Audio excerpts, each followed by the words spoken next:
Hi, welcome to the Divine Insight Show. Thank you so much for joining us wherever and whenever you're doing so.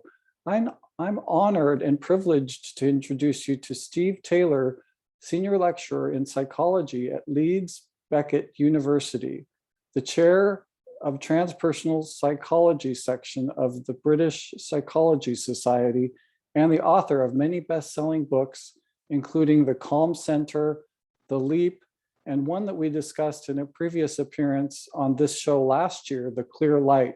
He's here with us today to discuss his most recent book, Extraordinary Awakenings When Trauma Leads to Transformation. Steve, welcome to the show. Hi, Travis. Great to be with you. Thanks for inviting me again. You're welcome. Yeah. And so for the purposes of this show, can you share a little bit about how you came to study the phenomenon that you call transformation through turmoil, or TTT, in the first place? It began with an experience I had about 15 years ago when I was seriously ill, fortunately for the only time in my life so far. But I was in hospital for maybe 3 weeks, quite seriously ill. But when I began to recover and when my body returned to, health again, I felt this tremendous sense of appreciation, particularly for my body. I thought, wow, this body is just so amazing, the way it's healing. And I was aware of all the incredibly, intricate processes that take place in my body to keep me healthy and to keep me alive. I was thinking every moment of the day, there are all these millions of biological processes helping to keep me alive. So I thought it was kind of a miracle. I felt that life was a miracle, just to return from a close brush with mortality, I really appreciated everything, my family, my friends, the nature around me. Everything seemed incredibly beautiful and alive, and everything seemed strange and miraculous. So I thought, wow, this is amazing. And it kind of remained as well. It wasn't as intense, but after a few months, I think, there was like an undercurrent which remained, a constant sense of appreciation. So I began to investigate similar experiences, and I found that it's not uncommon for people to go through turmoil, such as illness or addiction, depression, and lots of other, challenging life events. It's not unusual for people to go through these events, but undergo some form of spiritual development, and sometimes even a very radical and dramatic spiritual awakening. Yeah, that's so fascinating. And like we talked about before the show, I had my own recent experience of something similar to that with an accident. And that is so poignant to me, the appreciation for life and the miracle of life, because it is a miracle. Yeah. And many times folks don't intensely appreciate that miracle of life in their lives. And that's important. And thank you for sharing about that, for your own experience in that. And for the purpose of your research, how are you defining spiritual awakening? Spiritual awakening to me is I guess I define it in a psychological sense, outside the context of any particular spiritual tradition. I would define it quite simply as an expansion of awareness, and also an intensification of awareness. The world, everything becomes much more real after a spiritual awakening. And we it's about connection as well. We connect to the world in a much deeper way. We connect to other people in a much deeper way. We connect to our own being in a deeper way. So there's this expansion of awareness, and also this feeling of connection. It's about no longer being a separate entity trapped in your own mental space. You're part of the world, and you share your being with other people, with other living beings, and with the whole of nature, with the whole universe. So that can happen gradually, or it can happen very suddenly. Yeah, the interconnectedness authentically of each of our experiences. Yeah. It's a powerful, powerful thing. And so what are the shifters? The shifters, they are, it sounds like it could be a rock band, but it's not a rock band. It could be a rock band. I think I did hear it up in Seattle when I was there. I think it was the Grifters, though, or the movie. Maybe. Yeah. But in my book, the shifters are people who undergo this dramatic spiritual awakening in the midst of intense turmoil, because they undergo a shift into a higher state of being. So that's why I call them the shifters. Yeah, so some people choose to believe and might experience a dampening down of that awareness, or a projection of victimization, and that would lead one to the opposite. So essentially a contrition of experiences, or a belief that the world's out to get me. What is it that I'm doing?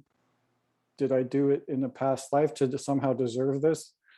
And so, and I know that there's studies, you're probably more aware of them than I have, regarding post-traumatic, not stress, but post-traumatic growth, PTG, we'll call it, than PTSD. So in your book, in the core of your book, you discuss several types of intense suffering, such as those that are caused by combat, incarceration, bereavement, near-death experiences, and addiction. And you describe the spiritual awakenings that have taken place amidst them, in addition to sharing incredible stories of numerous shifters, as you talk about them. You also examine the meaning of their transformative experiences and provide valuable principles that readers can incorporate into their own spiritual development, such as releasing psychological attachments, facing and contemplating mortality, responding to suffering with an attitude of acknowledgement and acceptance. And you were very intentional in choosing the types of experiences, of traumatic experiences, that you wrote about, because you believe there is something extraordinary about them. But also part of your research included why this phenomenon occurs in some people but not all. Can you elaborate a bit on that? Yeah, I mean, that's one of the issues that I wanted to write about, one of the essential issues, because every human being goes through trauma. We all go through intense turmoil at some point in our lives. We all go through bereavement, obviously. Not so many of us go through combat or imprisonment, but certainly things like bereavement and illness, stress, depression, they are very, very common experiences. But not everybody, or not even most people who go through these experiences, undergo transformation. I mean, you were talking about post-traumatic growth. That's not uncommon, post-traumatic growth. But the kind of transformation I'm talking about is much more radical than post-traumatic growth. It's a very sudden and dramatic shift to a much higher state of being, even to the point where people felt that they were not the same person. They felt that they were a different person living in the same body, because it was such a radical transformation. So so the question I asked myself was, why does this happen to some people but not others? And partly, I think it was simply a question of whether somebody was ready for the transformation. Because in a lot of people in my book, it was as if there was a latent, spiritually awakened self, which was already inside them, which was already formed and fully integrated. And it was just waiting for the opportunity to emerge, to manifest itself. And that could only happen once their normal ego had been broken down.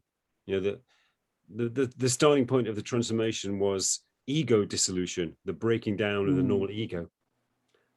And that was when, there was suddenly a giant space inside their being, and this latent spiritually awakened self could emerge finally and take over their being, become their normal self. But so I think in other people, maybe that self just wasn't ready. Maybe that spiritually awakened self just isn't quite ready to emerge. Maybe it's not fully formed as a structure. So that's one thing. But another factor was that it depended on a person's attitude to their predicament. Because naturally, when a lot of us when a lot of people go through intense suffering, their attitude is one of avoidance. I call it the avoidance impulse. You don't really want to face up to the reality of it. It's too painful. So you forget Yeah. about it. You don't think about it. You distract yourself. Maybe take refuge in alcohol or drugs, just so you don't have to think about it. But transformation would only occur if you face up to the predicament and contemplate the reality of it. Face up to what it really means. But even more important than that was acceptance. Not resisting the predicament, not struggling or fighting in a kind of egoic way against it. You have to open yourself to it, in a way, surrender to it and embrace it. And that's when, growth and transformation will occur. Wow, I'm thinking back to my experience in the hospital and the kind of acceptance that I needed to have regarding my physical limitations as well as other limitations, and how important it was for me and my mental health to accept my situation without Yeah. argument, even though I didn't like it, even though it wasn't fun, Mm. it was important that I choose to accept it. So, Yeah. and I think it is important that people have the perspective that one could have, that we are aligning with our experiences rather than them happening to us. They're happening for us. Yeah. So what is it about these transformations that could be a catalyst for people's, you talk about it a little bit in your book. You write that people's awakening experiences can become a catalyst of sorts, which prompts them to begin a spiritual journey if they're not already on one. Why do you think that Yeah. is? Well, an example is prison. I found a lot of examples of prisoners who underwent spiritual awakening. In fact, I had to write 2 chapters because there were so many examples. I couldn't cover it in one chapter. And some prisoners explain it to me in the way that, if you're in a turbulent environment such as prison, it's very noisy, it's very stressful, a lot of aggression, and it's a very kind of uncomfortable environment full of suffering. So you know that you can't find peace outside yourself. So you have to go inside. You have no alternative but to go inside to find peace. And so some prisoners talked about how they did that. They sort of spontaneously began to meditate. They just close their eyes and just turn their attention into their own being and concentrate on their breath. And they started to explore their own beings, which they'd never done before. I think a lot of people, when they live their normal lives, they don't go inside themselves. That they spend their whole lives externally, just doing things, or achieving things, or giving their attention to entertainments or distractions. So it's quite rare that people actually go inside themselves and explore their own inner being. But in the environment of a prison, you can do that. You have the opportunity to explore your own being. In some ways, it's forced on you because you have to go inside to escape the outside. And also, in the environment of a prison, there's a kind of spontaneous letting go that arises, because when you're in prison, everything which defines your identity is on the other side of the prison wall. Your possessions, your relationships, your ambitions, your hopes for the future, everything, your role in society or your role in your family, it's all out there on the other side. So inside, you have to let go. Your identity, crumbles away because those attachments are not there anymore. And normally that experience of losing your identity is very painful. But for some people, a minority of people, it can facilitate that spiritual awakening that I mentioned earlier, when your ego dissolves away and a new spiritual self emerges inside you. Yeah, you have to redefine yourself and what it means to be you. Yeah, you find a new you. Yeah. So in the chapter related to transformations on the battlefield, so to speak, Gus had his awakening moment after accepting his immortality and visiting a Buddhist monastery. And then Ted had his while attending to bodies as a medic.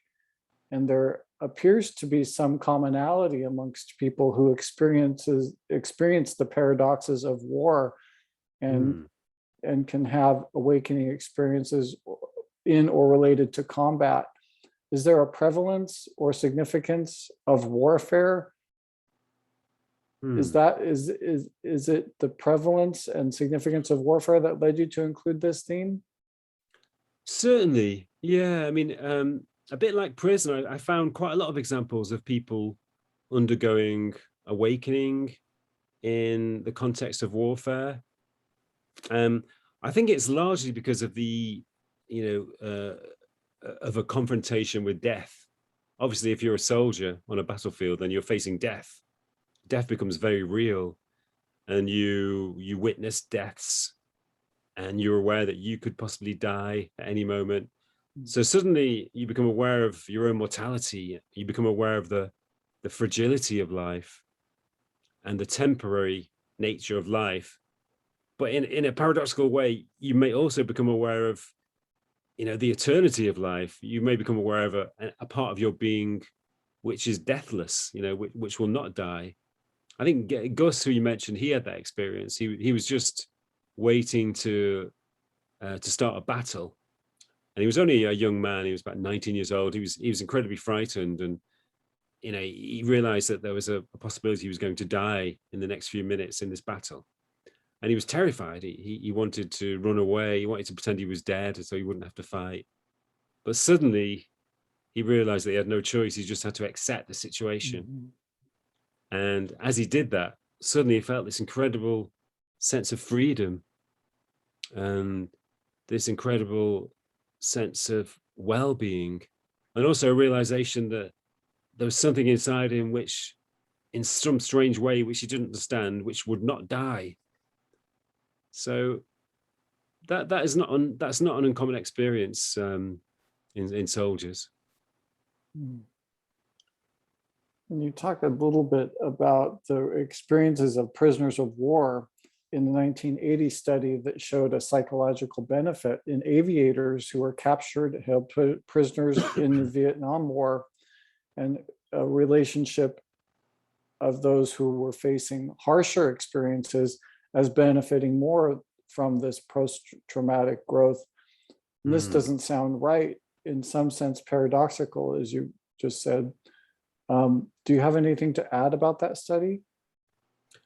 It's strange that, the more intense a person's suffering is, the more they seem to grow from it. The more intense That the does trauma sound is, the kind more of potential. unusual. Yeah. But it kind of makes sense. I mean, I found, like, for example, I did a study of bereavement 3 or 4 years ago, and I studied cases of transformation in the aftermath of bereavement.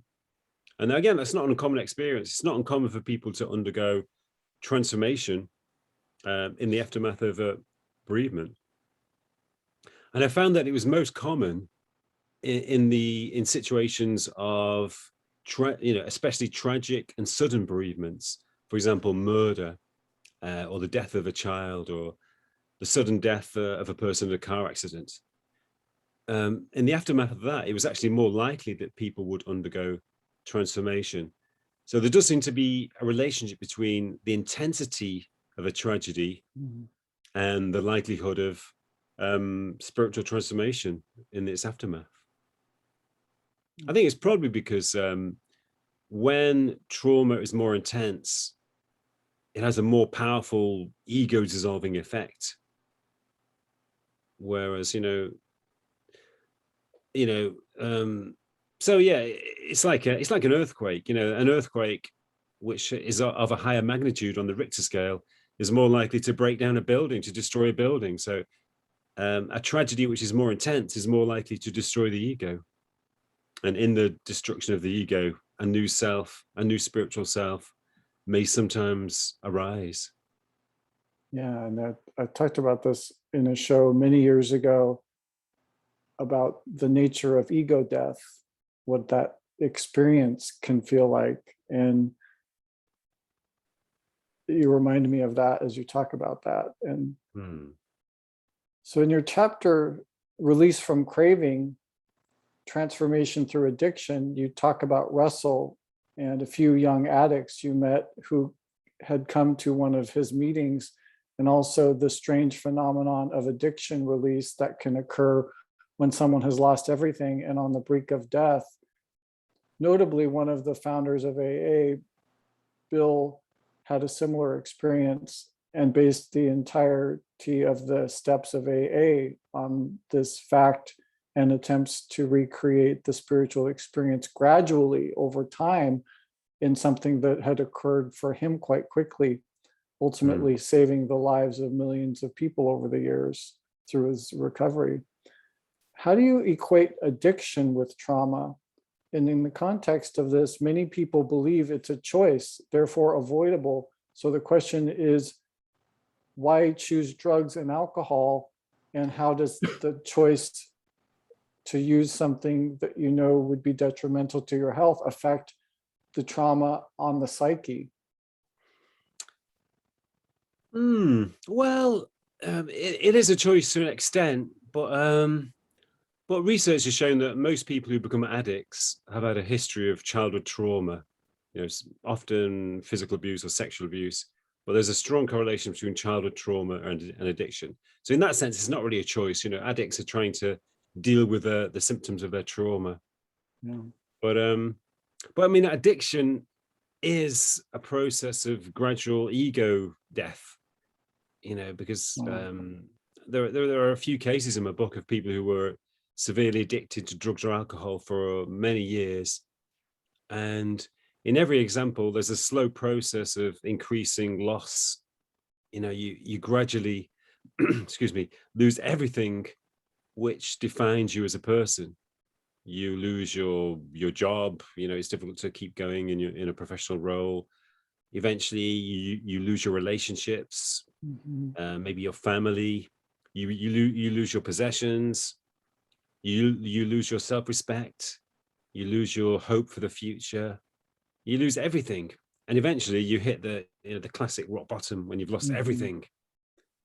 And and that's really the point of ego death. That's the point where you've lost everything which defines you as a person, and there is no hope. You're in a state of complete desolation. But that is the moment when transformation sometimes occurs. That is the point where the new spiritually awakened self can emerge inside you, because the ego is destroyed. So that was one of the strangest phenomena actually in my book. Was a phenomenon which I call addiction release. And that's when people who've been severely addicted to drugs or alcohol for a long time suddenly and spontaneously let go of their addiction. They're suddenly free of their addiction for no apparent reason. It just seems completely mysterious. They'd wake up in the morning and they weren't addicts anymore. The urge to take drugs or to drink had just disappeared in a very mysterious way. But the only way you can explain it is in terms of the emergence of a new self. The ego which carried the addiction has died. So the addiction itself has died. And a new self has emerged, which doesn't carry any addiction. It doesn't, it's a completely a newborn self. So that's a very strange phenomenon. Yeah, thank you. It's fascinating phenomenon to see and to experience in my own life of addiction and recovery. And so we won't have time to go through each of the rest of your chapters enough to give them justice on the show. And I'm just curious if there are any that surprised you, or ones that you may not have anticipated to include in the book, but really stood out in some way that you did include.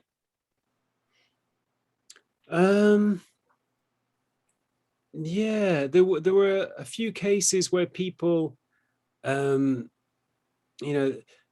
who, they seem like they were the least likely people to undergo spiritual awakening. for example, there was I have a chapter in the book about the relationship between suicide and spiritual Mm, awakening. And again, all of this seems paradoxical, but in a strange way, it can make sense, because when a person is at the point of contemplating suicide, or even attempting suicide, it's a point of surrender. They've given up, they've given up hope. They've given up all of their attachments to this life. So in a paradoxical way, it's a state of liberation, which can sometimes give rise to spiritual awakening. And one of the people who underwent that experience was a successful lawyer from Canada called Parker. So he was living a very successful professional life with a lot of material comforts. He mm. was married, with a child. So everything about his life seemed perfect. In material terms, he was living a perfect life. To the But for some observer, reason, sorry, to the observer. to the observer, Yeah. yeah. But deep down inside, he was being consumed by this feeling of emptiness, a feeling of deep dissatisfaction and frustration. When he didn't know why he felt like this, it just seemed to be something very, very deep inside him. And the feeling of despair just kept growing, became more intense, until he just couldn't function anymore. He couldn't get up in the morning, and he couldn't do his job. He just found it too painful to interact with other people and try to cope. So it led to serious contemplation of suicide. But then he underwent a sudden. It actually happened while he was asleep. While he was asleep, he had this incredible lucid dream, this kind of euphoric lucid dream in which he left his body and traveled around to different places around the world. And he just woke up feeling this incredible sense of well-being, this sense of freedom they'd never had before. And everything about him changed from that moment. So, you would never expect a person like that to undergo a sudden spiritual awakening. But, it happens to a lot of people in every situation. I often think that there are hundreds of thousands of people walking amongst us who've undergone this experience, but have never told anybody about it. Sort of secretly spiritually awakened people. Yeah, the kind of thing that you don't know behind someone's experience of saying I'm okay or I'm fine, what their life is like. No, And you can never be sure. yeah, I had my own interest in reading this book, Extraordinary Awakenings, given my personal life experience as well. I experienced the profound loss of my mother from suicide. She was dying of cancer in 2004. She committed suicide, and my older brother Dave committed suicide in 2016. Right. Then I had my own experience of this physical event that occurred earlier this year. So trauma does speak to me and through me in my work, and it's important for me to be honest about what I'm experiencing when I'm experiencing it and how I'm experiencing it.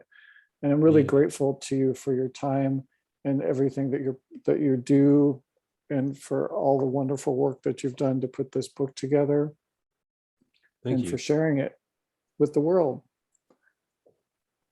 No, thanks you. Thank you to you for giving me the opportunity to talk about it, and for thanks for this conversation. Yeah, you bet. It's been my pleasure, and thank you very much for joining me today. You're welcome. Thanks, Travis.